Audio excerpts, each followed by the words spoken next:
Hey, what's going on, everybody? Welcome back to the channel. Today's episode, Boomer and I are out in a very familiar location.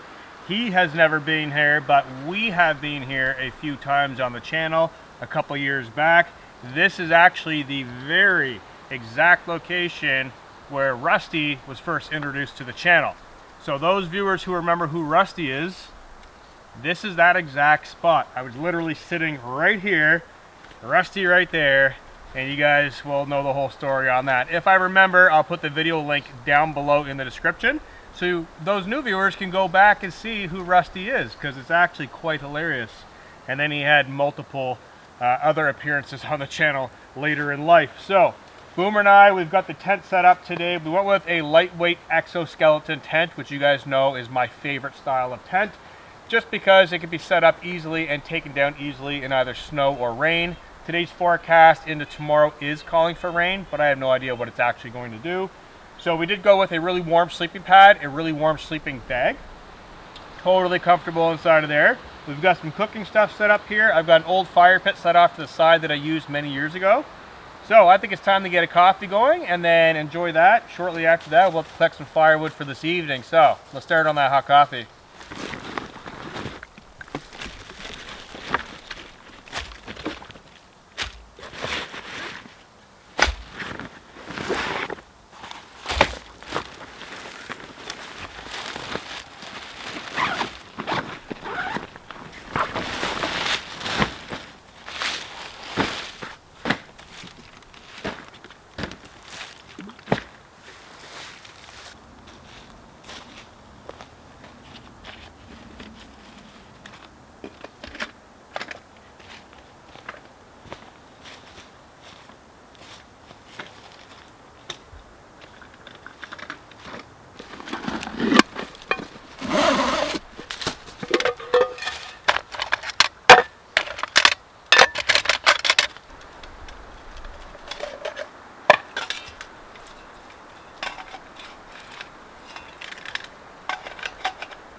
Alright guys, got my hot cup of coffee on the go right now, just basking in the springtime sun. It is actually quite warm out right now. I want to say it's probably about 12 degrees Celsius. I do have my thick, heavy fleece sweater that I brought with me, which is super warm. That is going to be for later on this evening, but right now, baking in the sun, it's actually quite warm. Still cool enough that if I sit still, I can feel the cool, brisk air, but that was the whole reason to bring in the big sleeping bag and the winter sleeping pad tonight, because it is supposed to get quite cool. So on this trip, I actually brought myself a miniature chair from my friends over at Near Zero. So thank you very much, Scott Jensen, for sending me this and a whole bunch of other gear that you guys will be seeing in upcoming videos. Boomer is loving it because one of those pieces of gear he's actually adopted as his own. So more on that in a future episode. And just to talk about the last video that I posted, I did a little bit of a poll for the viewers asking you guys if you wanted all of my videos to go back to one-part videos, which meaning I'd be here during the day, sleep during the night, wake up in the morning, and put all of that in one long video, or continue breaking it up into part 1 and part 2, because it makes more sense for me. It's a lot easier for me to come out, film a whole bunch, and then give you guys like 30-40 minute part 1, 30-40 minute part 2, upload maybe Tuesday, and then part 2 be uploaded on Saturday. Go with that routine. And the majority, I want to say 90% of the viewers, which was really shocking to me, said stick with the 2 parts. I also asked if you guys wanted me to put my other YouTube channel, which is based on van life and off-grid living, all of that content, roll it over to this channel, Lone Wolf 902, and then you guys can catch everything right here on one channel, more uploads frequently, and just a whole bunch of mixed bag of things. And you guys also voted to move it all over to this channel. So, what I'm thinking, and hold off before everyone gets all upset. What I'm thinking is I want to go back to a normal routine of uploading Lone Wolf 902 videos on, let's say, Tuesdays and Saturdays. Those 2 days. If I roll all my other video footage from off-grid living and van life living, and a whole bunch of other fun stuff, and I pick one day during the week to upload that video. That way you guys that are looking for the camping only know that Tuesdays and Saturdays I'm going to upload camping. And then for you van lifers and off-grid livers and, you know, the viewers that want to see everything, maybe I'll pick a day like, I don't know, Sunday, Wednesday, somewhere in between where I can upload that specific video on van or off-grid living, maybe a day hike, whatever I'm up to, behind the scenes, whatever.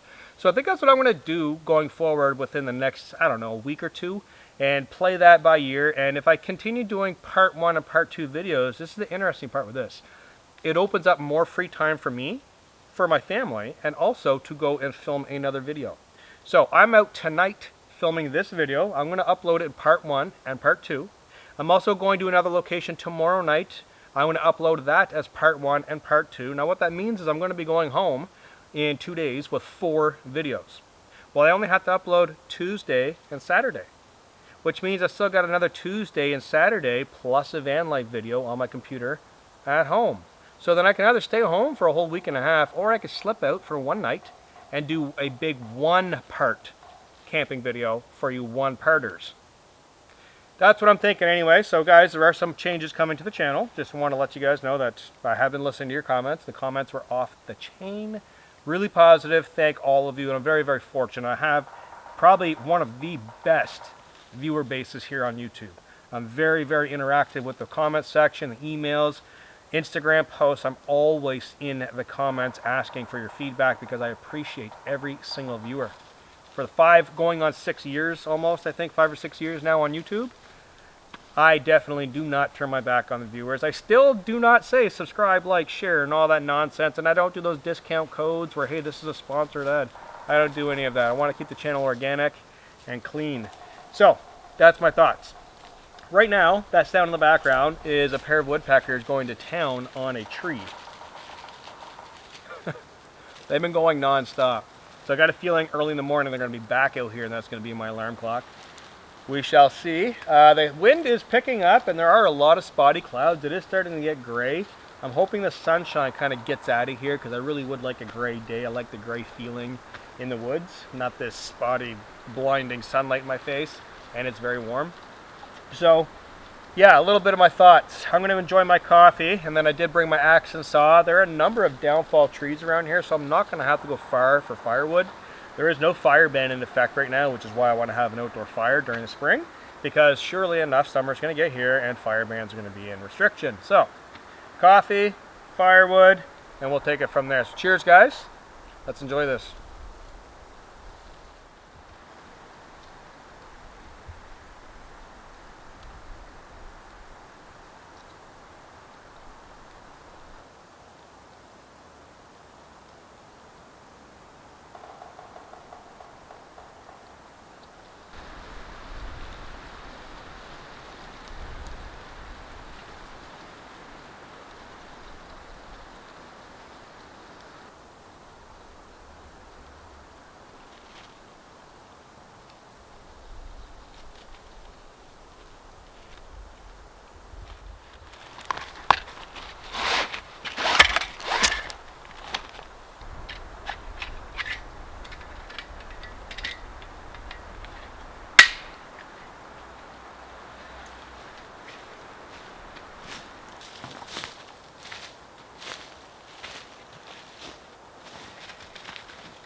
Alright guys, I've got a bunch of that softwood prepped up, and this log here, kind of an interesting story with this. I actually started cutting this about 2 years ago in the winter as deadfall. I didn't burn a whole lot of it because it was still wet. I ended up storing the pieces inside of my tent after splitting it, and later on that trip it was actually dry enough to burn. Right now, by leaving this log here baking in the sun for over a year, year and a half I want to say, it's now ready to burn. So I'm going to take not a whole lot, probably a couple chunks off this, maybe 3 or 4 pieces, just long enough to kind of split down with the axe, have a little bit of hardwood in there, because the campfire is located really close to the tent. That is all softwood, and it is a little breezy and windy out. I don't want sparks and embers popping and going towards the tent, so at some point if I can switch over to burning hardwood, it would be a lot smarter. So I'm just going to cut a couple pieces off this, bring it over to the tent, prep that up, and hopefully be ready for supper very shortly.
Alright guys, I've got some firewood cut and split, and I've got some shedding birch bark from the forest floor. There are a couple birch trees in the area, but there's all kinds of the stuff just sitting on the forest floor. It's a rather dry day, so this stuff should take a spark no problem.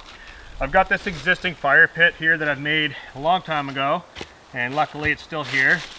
There's some leaves in it, so I'll get all this stuff out of here. I'm not going to light the fire just yet, but I do want to get some of the stuff prepped, so I'm just going to pop that in the fire pit and put a couple sticks on it just so it doesn't blow away. I've got a few really dry, small twigs, so I like doing my firewood in 1s, 2s, and 3s is what I like to call it. So this really small, almost like fat pencil lead stuff is what I would call the 1s. The 2s I would probably call like a pinky diameter, and then the 3s I would go to like a thumb, so like that diameter. And then from there, once you get that all built up, you can basically throw on some split wood or some round softwood, whichever way you want to go. That's just how I like to light my fires.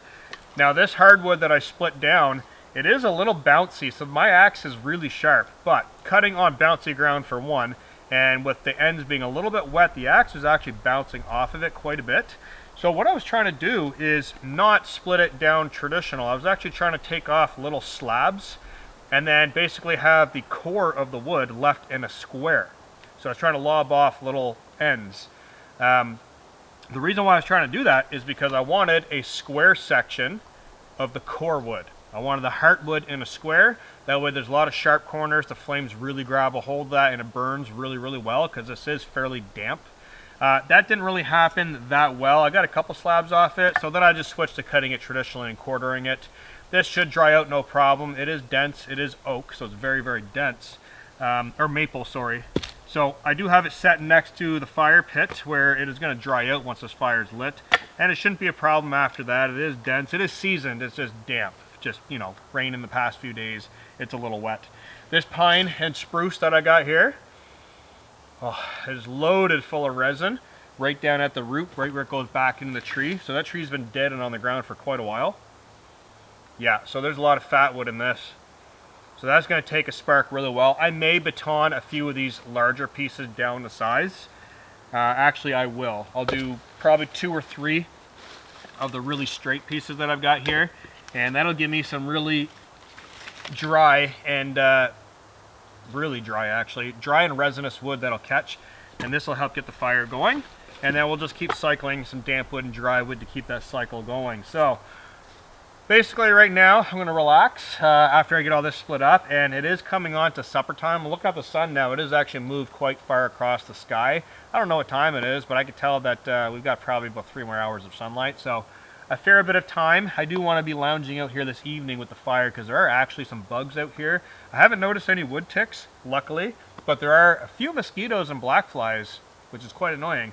They're not going inside of the tent, so I've got the door wide open right now so Boomer can go in and out. He's actually sleeping on the ground in front of it because he knows he's not allowed on the sleeping pad without his boots on. So he's trained for that now, which is really good. Yeah, so I'm just going to keep picking away at these camp chores, and hopefully we'll have a nice hot supper cooked out here. I'm not going to be cooking over the fire because I do have my Trangia, and it has a non-stick coating. So if I put that in the fire, it'll burn off the non-stick coating on my pot. So I'm going to be using the Trangia stove to cook, and this for relaxation and to get some of these bugs out of here too. So let's keep on going, guys.